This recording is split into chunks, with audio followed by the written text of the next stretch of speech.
Мы ученицы Маинского лицея. Меня зовут Черкашина Анжелина. А меня зовут Тимофеева Рая. Мы хотели бы вам задать несколько простых вопросов. В каком году вы окончили лицей? В 2001 году закончила. Получается, первый выпуск 21 века. Второй вопрос. Как начинается ваш путь в науку, в частности, участие в научных практических конференциях? Я участвовала, допустим, я с детства в «Шаг в будущее» с 97 года начинала участвовать, до 7 класса. У меня тема была «Минегем хомус нарынеите». Я описывала там о своем увлечении, о том, как у меня вот в семье играет на хомусе, ну, как влияет то, что вот я играю на хомусе, об этом писала. И все школьное время, как училась в гимназии, участвовала по этой теме. Ну, конечно, в 97 году участвовала чисто на устном уровне, там заняла, если не ошибаюсь, 3 место, по-моему. А потом в 9 классе вышла в региональный, там улусный, потом типа заречные улусы, в заречные улусы, в региональный уровень вышла. По-моему, в 10 году уже в республиканском, или в 9 году в республиканском, ну, я точно не помню, но в 10 году, в 10 классе уже участвовала в республиканском научно-практической конференции «Шаг в будущее», и там стала лауреатом 2 степени. И помимо этого уже начала участвовать в других конференциях, занимала первые места. Это все с одной и той же темой, на тему хомуса, как влияет на меня, как влияет на детей. Вообще, да, на эту тему писала. А так, в студенческие годы я поступила на Мирнинский политехнический институт по специальности обогащения полезных ископаемых, и как бы уже начала писать по своей теме, ну, которую защитила на 5 курсе. Это обогащение угля, Денисовское месторождение Якутии. И вот с этим докладом участвовала на, ну, тогда еще было ЕГУ, СВФУ, вот Лаврентьевские чтения были, где студенты, молодые ученые, аспиранты участвовали, и там заняла я 2 место.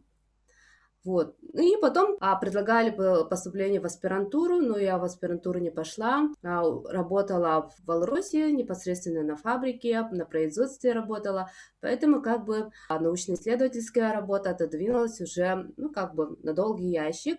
Потом по стечению времени, обстоятельств я пришла работать в музее хомуса. Все-таки хобби, то, что у тебя было с детства, все равно в твою жизнь возвращается. Стала работать в музее хомуса, и, соответственно, у меня специальность не соответствовала работе музея. Это, получается, у меня горный инженер, второе образование управление персоналом, и пошла в магистратуру учиться на культуролога, защитить диссертацию на тему вот именно хомуса. И поэтому эта тема, которую я вот освещала, которую я изучала в школе с 7 класса по 11 класс, это была основой, поэтому никогда я вот сейчас, ну, думала вот этот, ну, в школьное время написала доклад, и все. А вот это, получается, была какой-то основой, стартовой точкой той диссертации, которую я вот в прошлом году защитила. Вот. И, ну, конечно, вот когда по сути работы я участвую в различных конференциях, которые, ну, связаны с хомусом, с варганом, историей изучения варгана, поэтому вот получается вот основа основ у меня вот было заложено в школе. Несмотря на то, что я закончила физико-математический класс, несмотря на то, что я закончила горный институт, все равно как бы хобби и то, что вот занималась в школе, вот направление, которое участвовала в «Шаг в будущее», у меня помогает Что вы пожелаете ребятам, которые только начали свой путь в науку?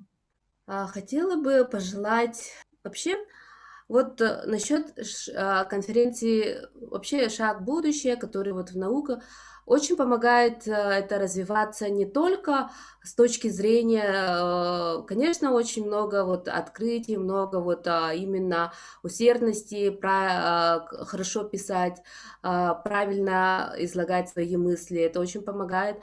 И очень помогает вот участие в таких конференциях, выступлениях, очень помогает в дальнейшем для публичного выступления.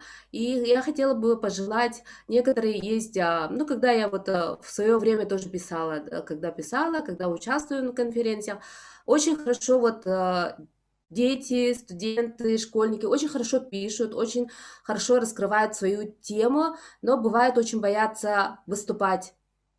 И да, когда вот в шаге будущее, в конференциях, выступление, правильно излагать свои мысли через слово, да, то, что ты написал, правильно отстаивать, хорошо отвечать на вопросы. Это очень тоже важная вещь, поэтому я хотела бы пожелать, чтобы никогда не боялись отстаивать свои точки зрения, ну, свои взгляды, чтобы они не боялись отвечать на вопросы, ну, чтобы они всегда были открыты, хорошо выступали, не боялись. Конечно, писать это самое главное, очень много вот изучать, копаться, очень это самая большая работа, но как донести до общества и как донести до экспертов, это получается наше выступление перед публикой. Поэтому я хотела вот именно пожелать хорошего выступления и успехов. Какие трудности у вас возникали во время работы над исследованиями? Трудности вот именно, ну, когда я в школе училась, в принципе, сильно таких трудностей не возникало, потому что мне всегда учителя вот помогали. Тамара Егоровна была моим руководителем, и вторым моим руководителем была моя мама.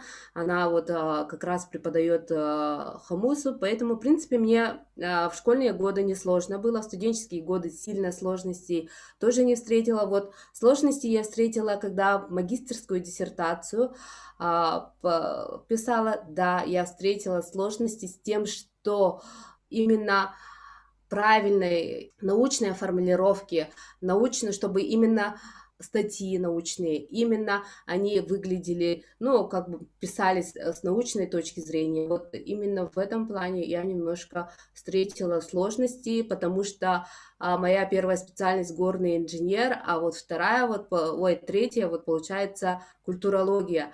Культурология, вот очень тонкая грань, чтобы не упасть в сторону педагогики. Я вот когда вот свою работу вот писала, очень уклонялась в сторону педагогики, поэтому в этом плане вот именно встречала сложности, так как сама я тоже учу детей играть на хомусе, в принципе, эта тема для меня с точки зрения изучения и чтобы были материалы, в принципе, не очень сложно было, а именно вот в оформлении, чтобы не возникало вопросов.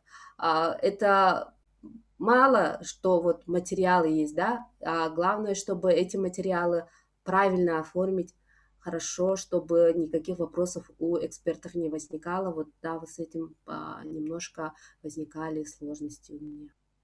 Самое яркое впечатление из школьной жизни? Из школьной жизни самое яркое. Ну, там же очень много ярких впечатлений. А в школе, когда учишься, все очень же, все очень яркое, все очень запоминающееся. Еще когда мы учились, это было все вот в живое общение, не было вот телефона, всего вот. Очень много вот со своими сверстниками, одноклассниками общались. И очень такое запоминающее было в нашем классе у нашего куратора Агафьи Константиновны такая традиция, что мы как бы ездили к другим гимназиям, сети президентских школ. После 9 класса ездили в Амгинскую гимназию с ними, поехали в Амгу, в поход с ними. Вот как раз вот Амгинская гимназия 9 класс и наш 9 класс. В 10 классе в Рели, тогда он РК, по-моему, был, ездили вот к ним в Якутск, тоже вот 10 класс. Они к нам приезжали, вот это было очень такое яркое впечатление, то, что вот с нашими сверстниками, с детьми, которые учатся в таких гимназиях, но в других районах, в городе, это очень хорошо и очень хорошая традиция была, допустим, в нашем классе. Вот как вы думаете, отличаются ли нынешние школьники от школьников вашего поколения? Но все равно отличается. Это же в первую очередь то, что у нас не было сотовых, не было соцсетей, у нас вот реальное живое общение было. Ну, в принципе, от поколения к поколению дети друг от друга, в принципе, дети всегда дети, и тогда были детьми, а, и сейчас дети — это и дети. Поэтому в этом плане то, что балуются, то, что друг другу что-то вот делают, бывает иногда не слушается в классе, в школе. Но это, в принципе, это сильно не меняется. Самое большое отличие, конечно, в том, что у нас очень много было живого общения. Вот, да, мы вот как раз вот ездили с ними, с другими, не в группах, не в соцсетях, вот общались с другими вот гимназистами в других районах, улусах, да, мы с ними к ним в реальном времени, в реальном месте ездили к ним и с ними выезжали на походы. Вот отличие в этом, наверное. Расскажите, как вы определились со своей будущей профессией? Всегда ли вы хотели работать в своей сфере? Ну вот, я по своей специальности, получается, первая специальность горный инженер, да. Я где-то в 10 классе определилась, в конце 10 класса. До 10 класса я хотела стать экономистом, но это очень, в наше время это было очень распространено. Юрист, экономист, поэтому как бы как общее, можно сказать, дань того времени. Я хотела, да, до 10 класса стать экономистом, как раньше наши родители хотели стать учителями. Да, вот я вот хотела вот до 10 класса стать экономистом, потом в 10 классе у меня вот дядя работал в Мирном, он приезжал, рассказывал, что вот есть такая фабрика, есть такая компания, что вот есть горные инженеры, что в наше время промышленность — это за промышленностью будущее нашей республики, что работаешь, допустим, с алмазами, это очень интересно было, как добываются алмазы. Поэтому мне вот именно очень интересно стало, что вообще, что такое слово обогащение, как это получается, как это с целой такой большой руды получается вот такие маленькие красивые камни. И поэтому я вот поступила. В наше время, вот в 2001 году, первое ЕГЭ началось, вот это получается, мы выпускники, которые впервые сдавали ЕГЭ. И у нас тоже уже тогда была возможность в нескольких специальностях подавать свои документы. Я поступила в 3: безопасной жизнедеятельности при разработке горных дел, математика, ну, высшая математика поступила, и поступила на обогащение полезных ископаемых. Из 3 я выбрала то, что вот больше всего меня интересовало. Но потом взгляды, точки зрения человека со временем меняются. У меня вот было в 2011 году интервью давала я, почему ты не уходишь в сторону культуры, почему ты выбрала горного инженера. Я вот тогда говорила, да, это будущее нашей республики за промышленностью, поэтому как современная молодежь республики я выбираю себя, я связываю себя только с промышленностью, а культура — это мое хобби, но с течением 5 лет у меня мое мышление, мое вот точка зрения поменялась, и сейчас я работаю в сфере культуры. Получается, мое вот направление, то, что я сейчас работаю, это была основа то, что вот у меня вот мама учит детей играть на хомусе, дядя виртуоз-хомусист, дядя долгое время работала директором музея хомуса. Это мое окружение. То, что вот меня гем хомус на регионе, я писала в доклад в школьные годы. Это и стало моей вот нынешней реальностью. Вот, да.